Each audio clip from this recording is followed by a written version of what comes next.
بسم الله الرحمن الرحيم. الصلاة والسلام عليك يا سيدنا رسول الله. الصلاة والسلام عليك يا سيدنا حبيب الله. السلام عليكم ورحمة الله وبركاته. جیسا کہ دین میں ہے کہ آج 20 مئی ہے اور یوم وصال ہے حضرت خواجہ عبدالکریم اللہ تعالیٰ علیہ آپ کا.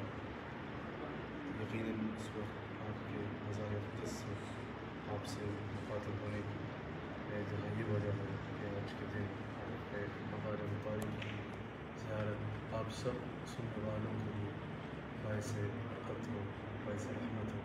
وہیں آپ سے یہ گزارش ہے کہ یقیناً جتنے بالخصوص سنی جن کو بالواسطہ یا بلا واسطہ آپ کا فیضان نصیب ہے،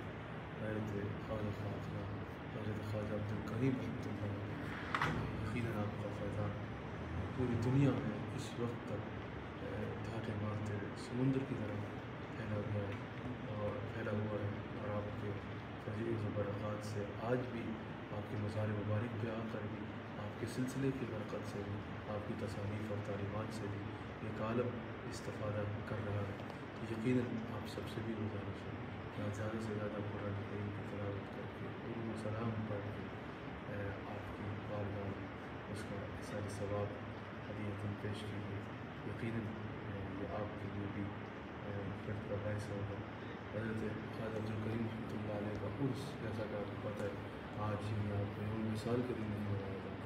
آپ نے خود اپنی زندگی میں 8 جون کا دن منتخب فرمایا اور فرمایا کہ میری جو عرس ہے وہ میرے اس نام پہ نہیں منایا جائے گا، بلکہ 8 جون کی حضور علیہ السلام کے ساتھ ایک نسبت ہے. انشاءاللہ اس دن اس پر تفصیل سے گفتگو کریں گے کہ 8 جون کو حضور علیہ السلام کے ذکر کی محفل ہے اور وہی خانقاہ عرس ہوگا سوال. تو انشاءاللہ 8 جون کو نہایت ہی ادب و احترام کے ساتھ عیدگاہ شریف میں اس کی تقریب ہوگی.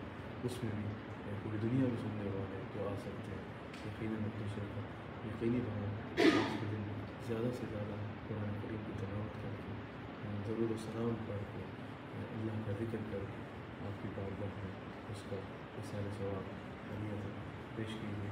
اللہ تعالیٰ حضرت اعلیٰ ہمارے بانی طریقہ حضرت سید اور مرشد حضرت خواجہ عبدالکریم رحمۃ اللہ علیہ کے درجات میں بے حد بلندیاں عطا فرمائے، آپ کے فیضان میں مزید وسعتیں عطا فرمائے.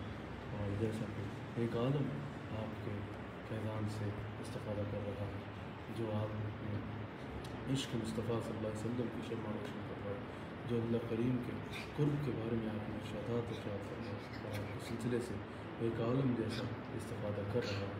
اللہ تعالیٰ مزید کروڑوں لوگوں کو اس سے مستفید ہونے کی توفیق عطا فرمائے. جزاکم اللہ خیر.